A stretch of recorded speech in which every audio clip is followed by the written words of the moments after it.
Um, for me, aggression is not necessary. Yeah, people fuck up. Yeah, people get. Yeah, shit happens. But if aggression is the only thing that you know, then it just. It's not. That's not per se. If we saw a scenario and Brandon Bean tried to address a situation where he wasn't arrested, but the situation persists, then at that point aggression does become necessary. Because otherwise what you're asking as Blue, right, would be I should just go along with whatever the fuck is happening. And Brandon Bean burned a lot of their own space to allow that to happen. It has changed because it's a big problem. I think because red and pink have a green and yellow, and they all have each other. That like blue beings on space shouldn't bother red and pink. Because red and pink have enough. Wait, how do we there? We're talking about addressing aggression and addressing the issue, not blue being in its own place. You know what I'm saying? Like when it comes to Russia, I don't even try to do it. I recently, and please don't take this stuff wrong, baby. Okay. I recently discovered, I don't know, having a whole PTSD episode that Red kind of, in some situations, and now that I've had PTSD episode in quite a while, that Red reminds me when in aggression, when he gets angry, of the trauma that caused my PTSD.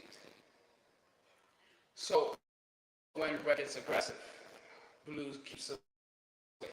Okay, so I have a question. Why is it that Red or Blue, instead of trying to aggression, working on mistakes that he makes? Because that would alleviate any reason for there to be an aggression to be had. Yeah, Blue can work on his mistakes, but Red expects Rome to be built today. Okay, we're talking about Red and Pink and upset about Nexus and in fact, Red and Pink expect Rome to be built today. okay, Red and Pink are talking about things being met in the kitchen, right? Let's have some reality. The reality is that in the day someone should be able to be notified about doing things in such a manner, and if there's mess behind that is something that should be able to be checked in a day. It'd be different if Red and Pink was talking about your car is like you can, and it's Shit is that was not meant to be a reality of this, but okay, so Red and Pink is gonna be different. Red and Pink was like, yo, we want you to put a fucking 5,000 stack of Legos in your room, and then like you got it. That would be being built today. But something cool as hey, just do whatever you go do your shit. Just pick up. If that's not built today, that's a realistic expectation for the and correct me if wrong. So I really like there's a lot of things that Blue could do differently. But that's why I asked the question about difference in upbringing, right? Difference in upbringing makes a big difference. So without understanding fully the upbringing of said individuals, right? Everybody has to have a concept of where that's coming from. Then that's where confusion happened. Sincere was talking about like a source of confusion. There is confusion because Red and Pink had, let's say, similar upbringings, right? Where there was expectation of certain shit, certain way. And then Blue, by not Blue's fault, right? Because adults can understand that. Right? So Blue, it's not even about that. Even if that was the case, Blue was raised differently. So because Blue was raised differently, his expectation is not the same. So being Red and Pink have a common expectation, then projected expectation, which isn't necessarily right. But without having conversation about blue having a different upbringing, then nobody knows that it's not a common thing among everybody. So it sounds like instead of avoiding conversation, we should be having more conversations. I think Blue's had conversations, and the conversations just didn't go like that. Blue just don't have But that would be Red and Pink having a conversation. Not Blue comes to the table like, look, this is what this is. This is like, you know what I'm saying? Because Red and Pink can't understand Blue. And they have this picture that Blue looks like, but he ain't showing up. But if Blue had a route, okay, let's change perspective. Let's talk about it. Now, regardless, I'm not saying correct, but let's change what we were going about it. Instead of Red and Pink meeting Blue with aggression, let's say, okay, let's meet Blue with helpful instruction. Like, this is where, and Blue can also turn around and be like, okay, this is how, this is where, and then they all three can find a common ground together. But that can't happen. Blue is always in fucking first face. So that's how I'm looking at your first experience, because like y'all still Yeah. So silence is good, yes, but silence is not helpful when you're trying to resolve conflict. Silence is also peace. Okay, but that's not true peace, because at the end of the day, where Blue feels like he's peaceful, and his kids Red and Pink are feeling like the conflict. Wait. The conflict is not resolved. And also, Red and Pink want Blue to be around because Blue does have really great qualities as a person, and is an essential part in the reason why they all probably decide to get in this case together anyway, right? So now that's being taken away, and so that takes away from the picture of the big picture. Like, yo, we did this because we want everybody to be, but because Blue is taking the route of, confinement, there's no room for those things to be happening. So it creates a dynamic of unhappy family. It creates a dynamic toxic family. One person is feeling like, this is some bullshit, I don't deal with it. The other people is like, man, damn, like, I know I can get off Blue, but I just want to see fucking Blue's stupid ass around, like, but this fucking don't be around. And it brings like, well, okay, for Red situation where I am. But want to kick it, but can't kick it because there's this conflict that's not being resolved. And because it's not being resolved, like, it's always going to be on eggshells. Nobody wants to do that. Nobody wants Blue to be excluded from the picture. And Red and Pink didn't pick it. Red and Pink wouldn't say anything. So perception of Red and Pink coming still, or with aggression, is taken as, they don't give a fuck, and it is whatever it is. That's not correct. It's the fact that they do care, and it's frustrating. Trying to get you to get as Blue, right? You get and see the fuck of the situation, and can we move on from this situation, so that way we can move on with happy life as a group, and not Red and Pink, and because these are false team lines that have been created. Because Red, Pink, Yellow, and Green are all on the same team.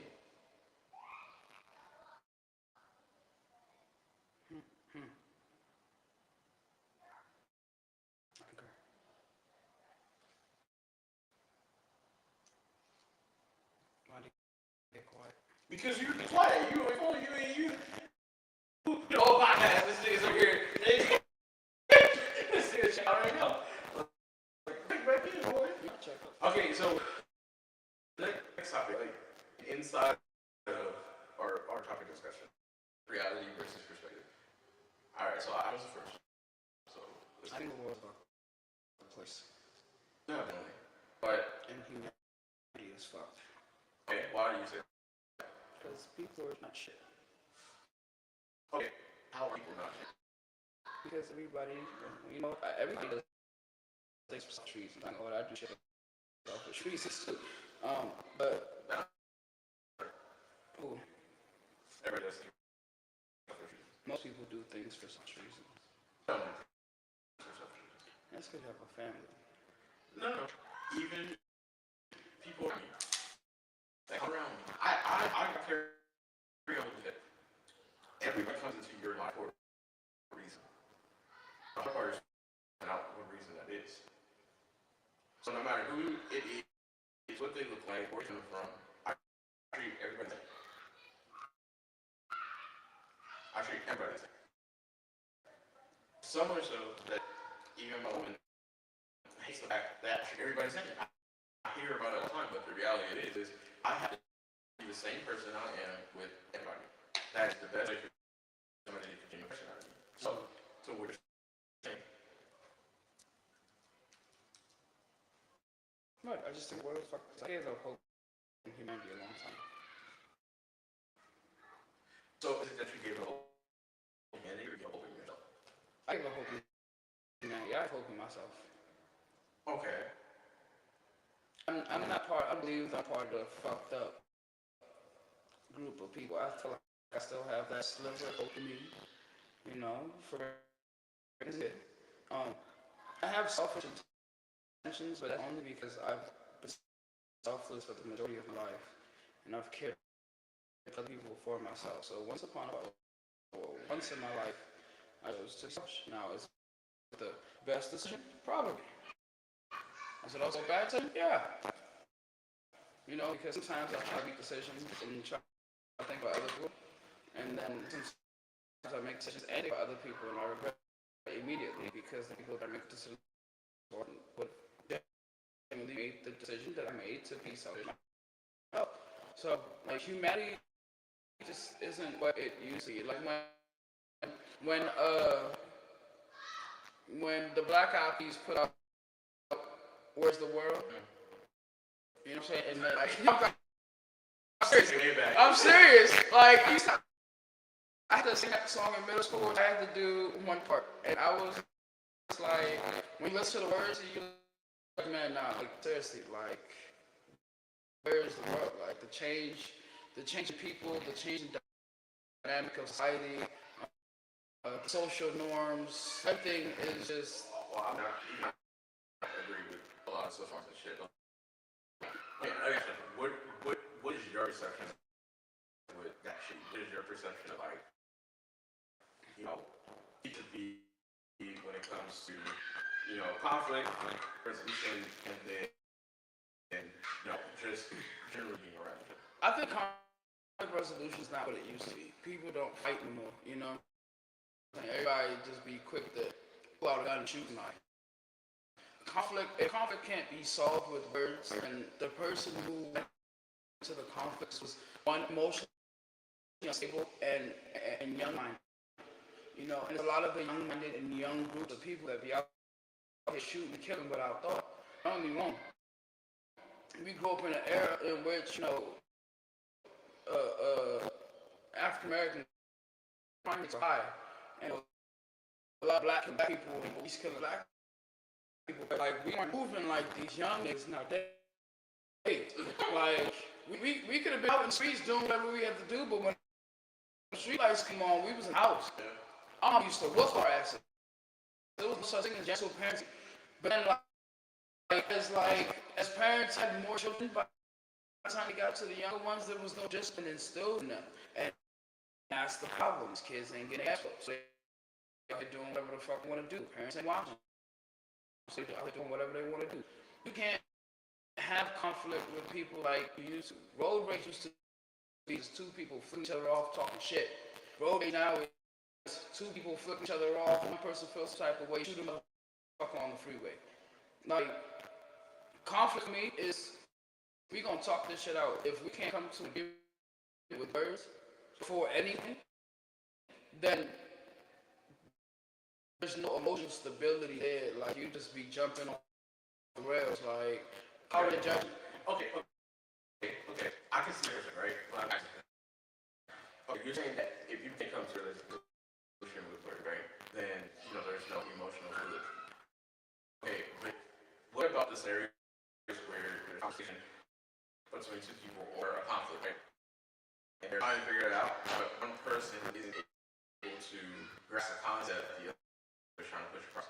Would you still say that I think it's about delivery. If somebody is not grasping the concept, then you're not delivering the message correctly. Right. Okay. So, right and wrong. I was saying, right. I'm being honest. Okay. Yeah, delivery absolutely matters. We're talking to somebody. Right? Somebody wants to sit there and listen to you fucking argue and all that shit. Even personally, I don't like that shit. But there are times where your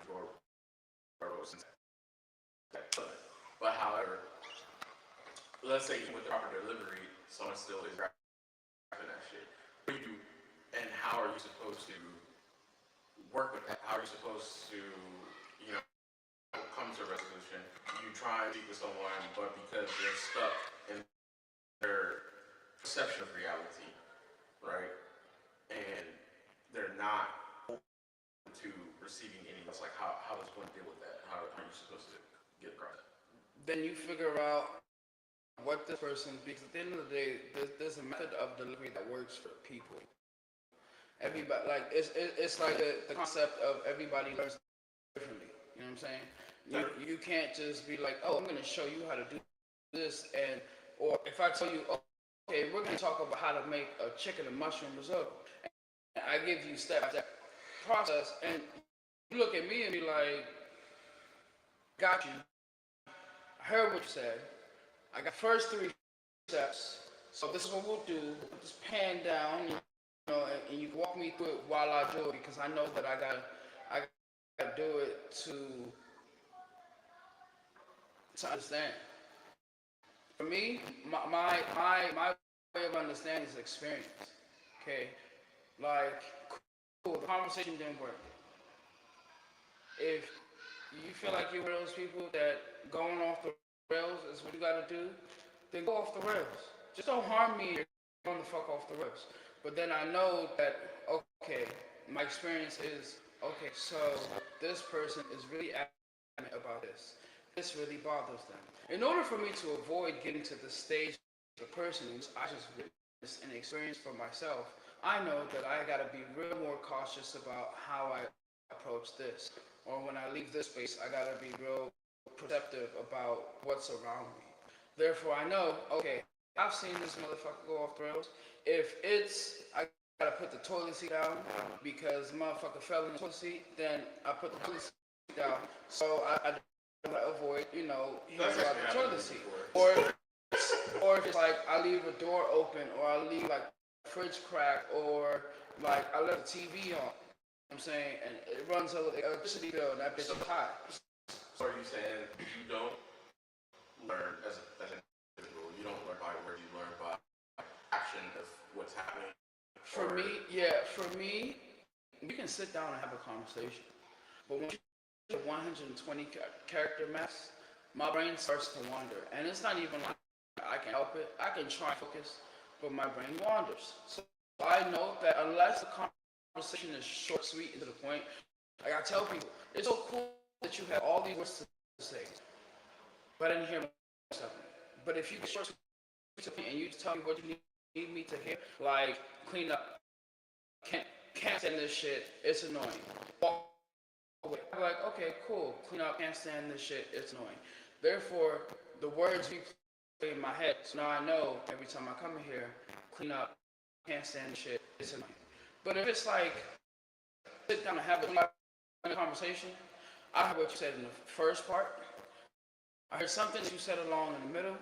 If you lose your octaves, I heard that part, and I hear the end of it. But then everything that's in the middle, that's why motherfuckers always be looking at me like, you don't listen. It's not that I don't listen, it's there's too many words. And my brain just can't keep up with the amount of words that are being said. I can't remember all that shit that's being said, but I can remember the short, sweet sentences. I can remember like the points that you're trying to make. Like if you come to me with points, I'll be like, all right, cool. This. 6 points. I'll probably remember 4 or 6 of them. Or I'll play the conversation and hit over and over. Remember